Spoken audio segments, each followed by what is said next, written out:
start. That was ready. Ready, Pauline?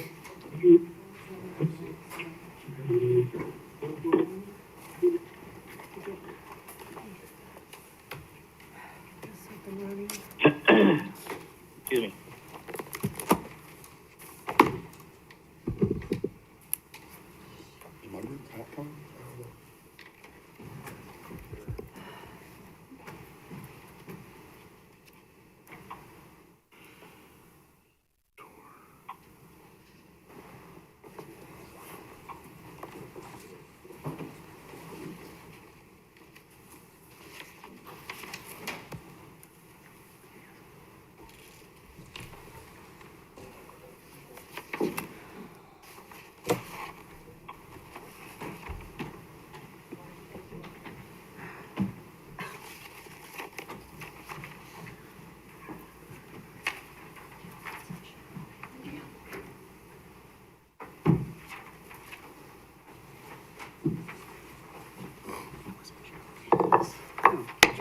No worries, thank you.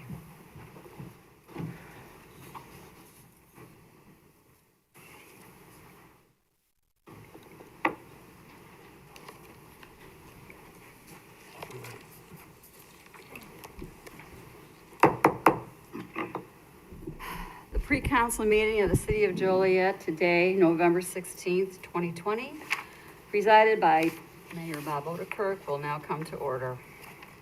We'll start with roll call. Mayor Odekirk. Here. Councilman Dickinson will not be here this evening. Councilwoman Gavin Here. is attending the meeting remotely. Councilman Hug. Here. Councilman Morris. Here. Councilman Mudrin. Here. Councilwoman Quillman. Here. Councilwoman Reardon. Here. Councilman Turk. Here. And Councilman Turk is also attending the meeting remotely. First on the agenda is citizens to be heard on agenda items. We do have one that signed up, Dewal Patel, and he's addressing 603-20. Bring him in, please.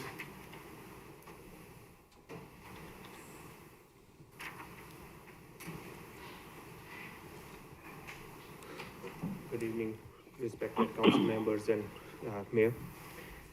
Do I have to push to speak? Yes. It should be okay. Okay, thank you. I'm here on behalf of Joliet Food and Liquors. I want to take a few minutes of your time and explain the situation. So we took over this project in a strip mall which was almost vacant, and there were only two active tenants at that time.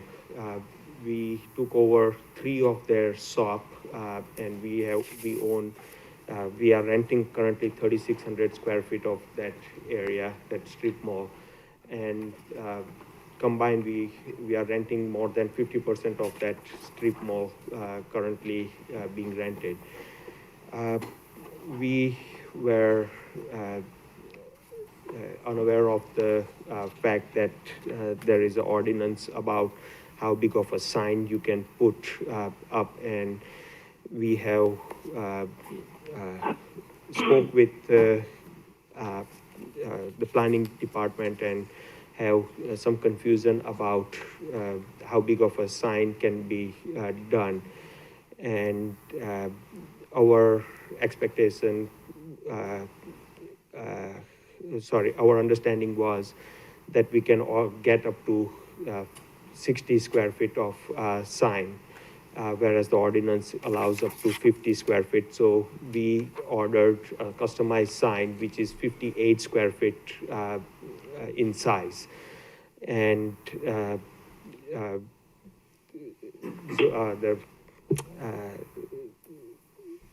the ordinance is allowing up to 50 square feet. So we are 8 square feet above the sign. And here I'm requesting you guys to approve us for 8 more square feet of that signage area. And if you, we have submitted the pictures of the sign, how it would look from the street. And currently we are having a temporary printed sign that is hung up on it, and that is about the same size of a sign that will be going on. The current banner that we have hung up, it's the same exact size of the sign that we are requesting. And from the street, when you see, it doesn't look that big because the strip mall is kind of receded in. It's a L shape, and our part we are renting is in the back of the area. So from the street, it does not look that big. If it was right on the street, it would look big, but it's a good 100 feet or so recessed back. So we are humbly requesting you guys to consider our request and please approve us this. We are trying to get this area built up again. The whole strip mall that was not being rented now started getting some more people moving into that area. Because our store, there is more traffic going on, and there is now the owner is in talk with the pizza store to start a pizzeria over there, and there are 2 other people are talking about renting that area in that strip mall. So we are trying to get that whole area going up before we started renting that area. The strip mall was in a very bad condition. The grass was grown up, the weeds were grown up. Now because of our influx with the owner, he's able to maintain it very nicely. So we have also submitted letters to everyone for the 3 other renters in that property, that they have no objection, as well as the owner of that property saying that he has no plan, because there's ordinance that there is only 1 LED sign allowed per development. And we have, he has given us a letter that there is no other plan to add any more sign. And the other 3 renters are also have given us a letter that they are not planning to put any further sign. So if you can please consider us and allow us to move on with this project, we'd really appreciate. Thank you. Thank you, sir. Thank you, guys. I have no one else that actually signed up under citizens to be heard on agenda items, so if there's anyone else on an agenda item, or,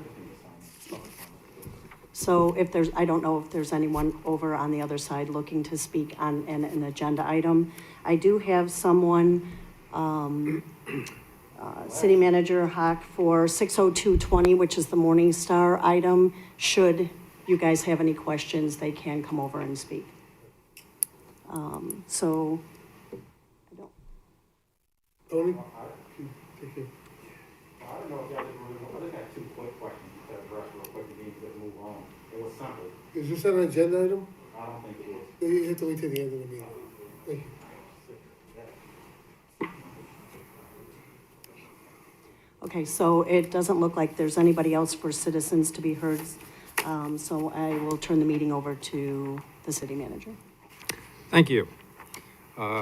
Reviewing the agenda for tomorrow evening, under the consent, we have invoices, some position vacancies due to retirements, and also the regular payroll.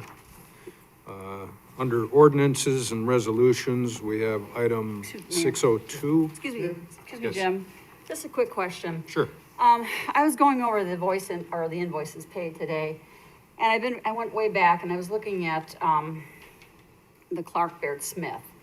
And I brought this up about a year ago, and they were gonna look into seeing if we could get, either another company or bring it back in-house, which would be either less monies or more cost-effective.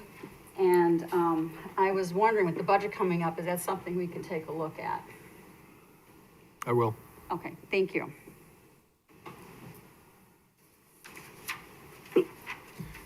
All right.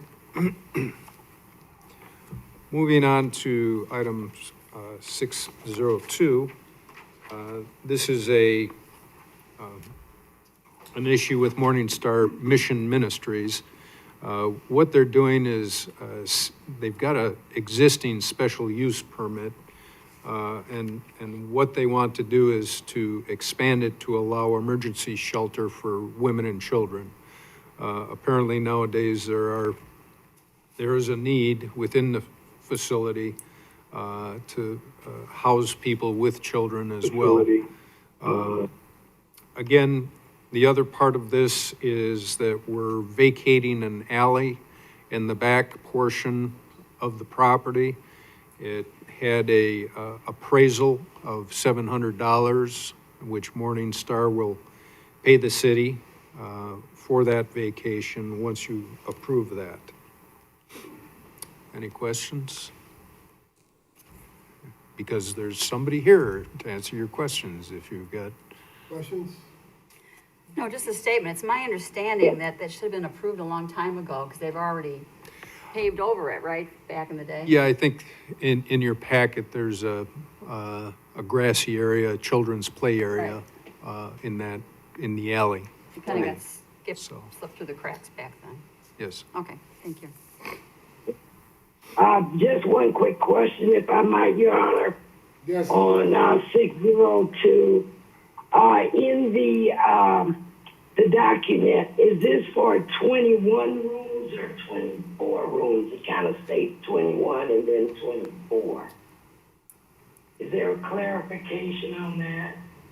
I see where the second paragraph says Yeah, item D. 24-room shelter.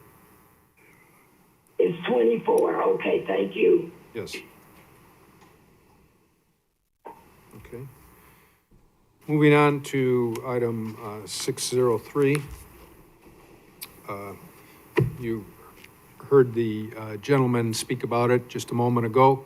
This is a special use permit for an electronic sign, which is required because it's over 50 square feet. Our regulations and the concern, and this was denied by the zoning board, and the reason for that was the concern raised by staff. They support this denial, is that typically these kinds of electronic signs are on monuments out at the street, and the request here is to put it right on the face of the building. This is a multi-tenant use, and if you grant this special approval, then nobody else in the plaza could have a sign similar to that. If you decide you want to grant this, you need 2/3 majority of council to override that recommendation from the zoning board. The petitioner did bring in some communications this evening. I will make sure that I email that to Councilwoman Gavin and Councilman Turk, so they've got it before the decision tomorrow night. Thank you, Jim.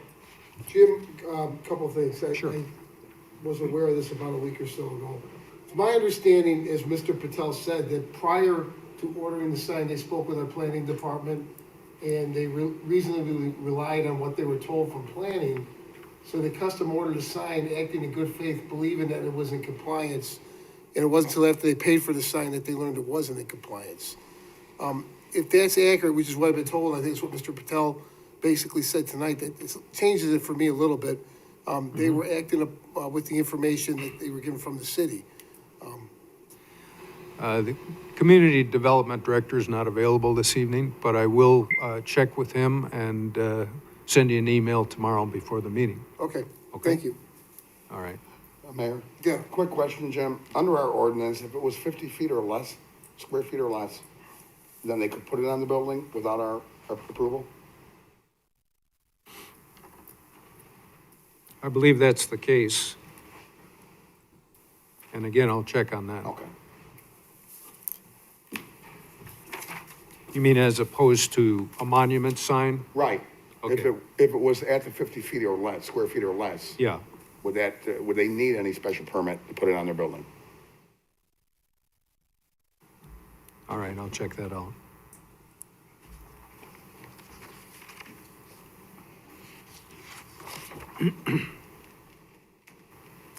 Next item, 604 is a hazmat cost recovery ordinance, an authorization to enter into a service agreement with a third party, Fire Recovery USA.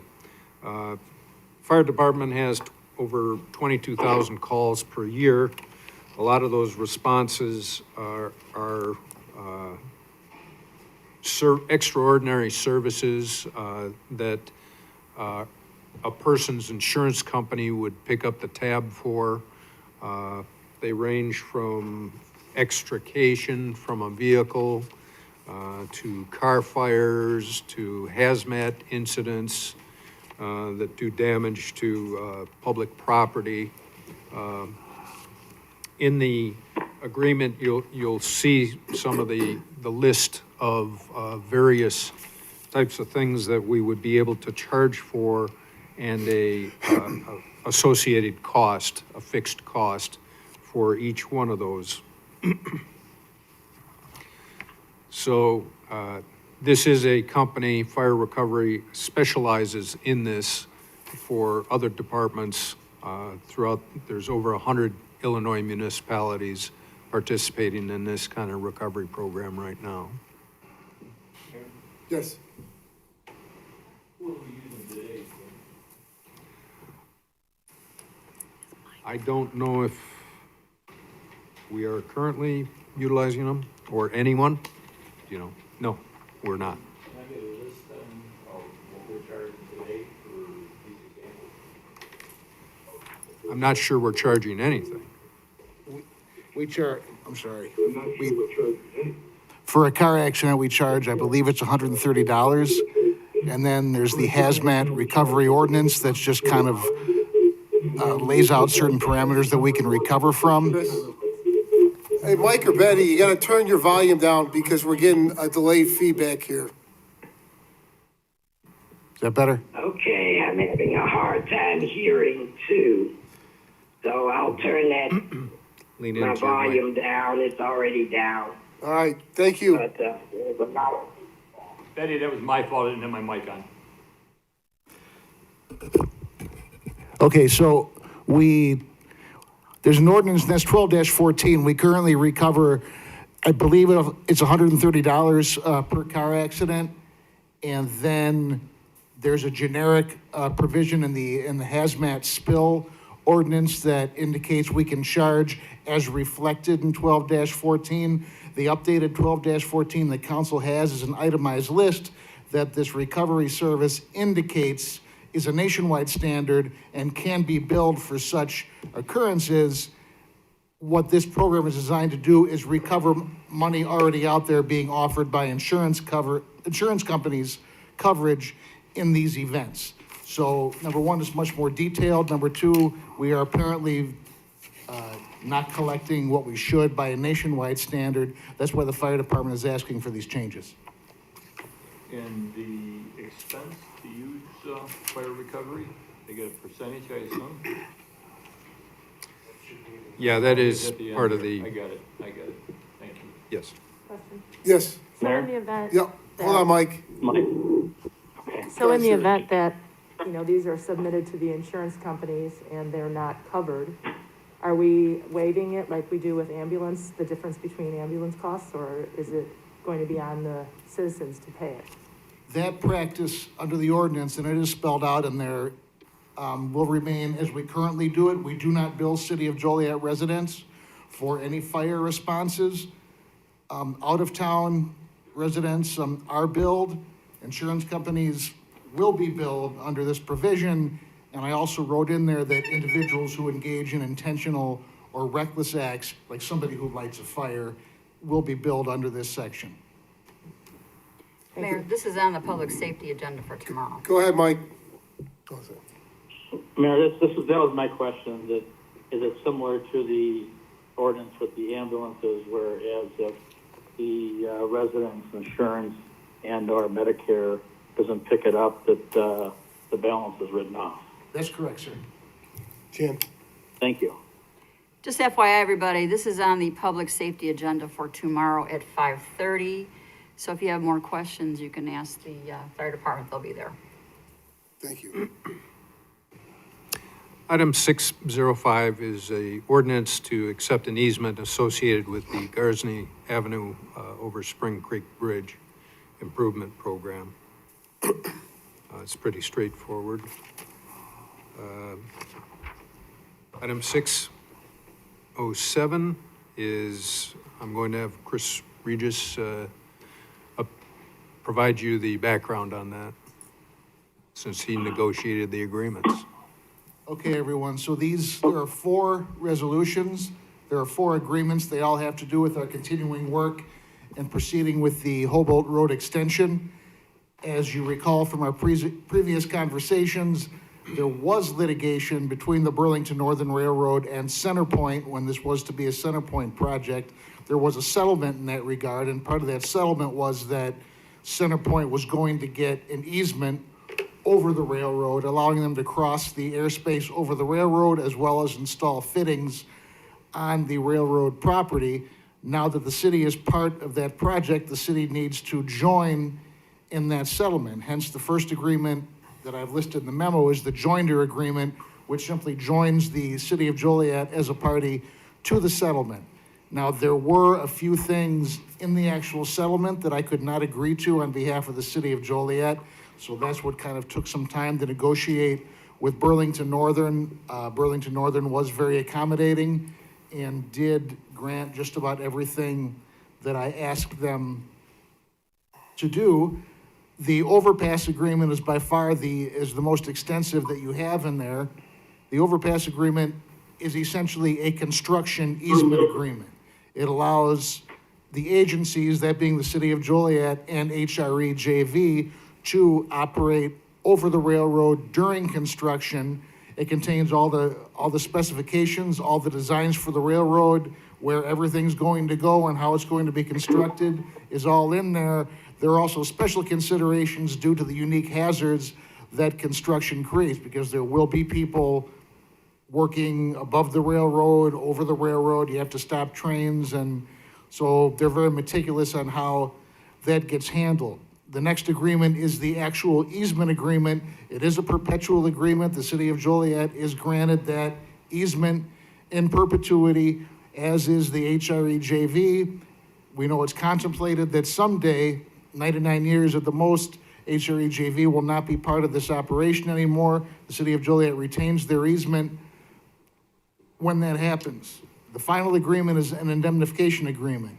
If you look at the joinder agreement and the overpass agreement, there are certain costs associated with this. The railroads will charge administrative fees, in this case $100,000, to apply for and get granted the easement. The city of Joliet is not going to pay any of those fees. The indemnification agreement calls for Centerpoint to pay 100% of any fees associated with this project. Are there any questions? Thank you. Thank you. This is a fairly light agenda for tomorrow evening. The rest of the agenda is bids and contracts, predominantly water treatment chemicals. There is one payment, though, that I want to point out to you. It's 620, which is $3,597,178 for Phase 1 engineering to the State of Illinois Department of Transportation.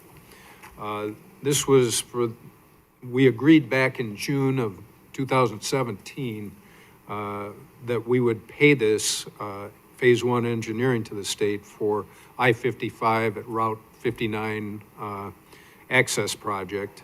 Subsequent to that, we entered a memorandum of understanding with Cullinan Properties that they would pay 50% of that cost. So we will pay the cost in total up front, and then in accordance with that memorandum, Cullinan will pay us half of that, $1,798,589 to reimburse the city. And with that, if council doesn't have any further questions on the agenda, I'll turn it back over to the mayor. Okay, Pauline? Okay, next is public comments. The only one that I have signed up is Jerry Hervey.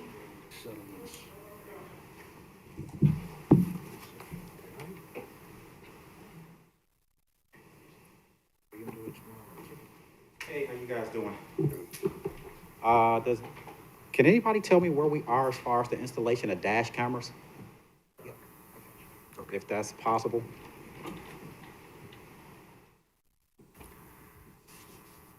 Because we were given a deadline of the first week of October, and now we're in the middle of November. Jim, do you have any information on the dash cameras? I'm sorry, I didn't hear the question. Dash cameras, I think, for squad cars. Yeah, for squad cars. It was just dash cameras, not body cameras, dash cameras. They were supposed to all be installed the first week of October, then it was pushed back a little bit. They are all installed at this point, yes. That's great. Yes. The only exception is the 10 new vehicles that are being purchased. They'll be put in there as part of the package, putting the lights on and sirens and computer and cages and everything. That's great. But they will have it when they go into service. That's great. So what about the money for marijuana?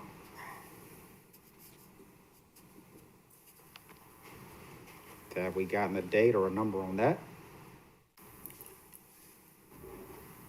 Last I heard, about a month ago, we were still tracking what because there's different, the taxes are broke down a couple different ways.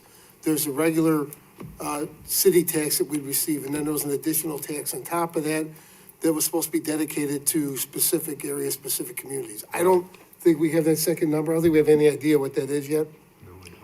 And Mayor, just to clarify, because I've talked to quite a few people about this, the tax you're referring to, I believe, is a distributed tax that's collected by the state, and then a portion is determined in the bill is what's given back to communities with strict guidelines on what to use it for. Right.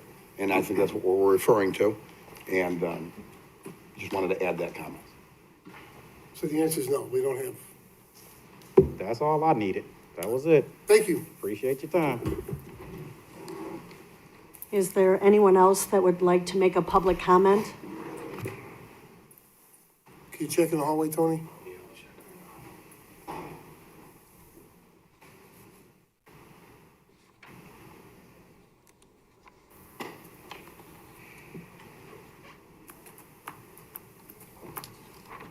Nope, we're good. Okay, so there are no other public comments, and I didn't hear that there was a request for closed session, so is there a motion to adjourn the meeting? So moved. Second? Mayor, Yep, can I ask one question before we adjourn? yes. Or not a question, but a comment. I agree with Councilman Quillman on the Clark Baird Smith negotiation prices. If you remember, about 3 weeks ago, I called you and asked that what kind of cost savings it would be to bring that in-house. I think we have capable people on our staff that could do the negotiations, and I think that's what Councilman Quillman was referring to. So I also would like to see those figures. I do remember the request, Councilman Turk. Thank you. So I Yes, had, Your Honor, I'd like to add a comment to that as well. That I believe that it'll be a good look for us to look back and see what cost savings we can get. So I'm looking forward to seeing those numbers as well. Thank you. okay, I had a motion for adjournment. I need a second. Second. It's been motioned and seconded to adjourn. All in favor? Aye. Aye. Opposed? Aye. Meeting adjourned. You oppose? There's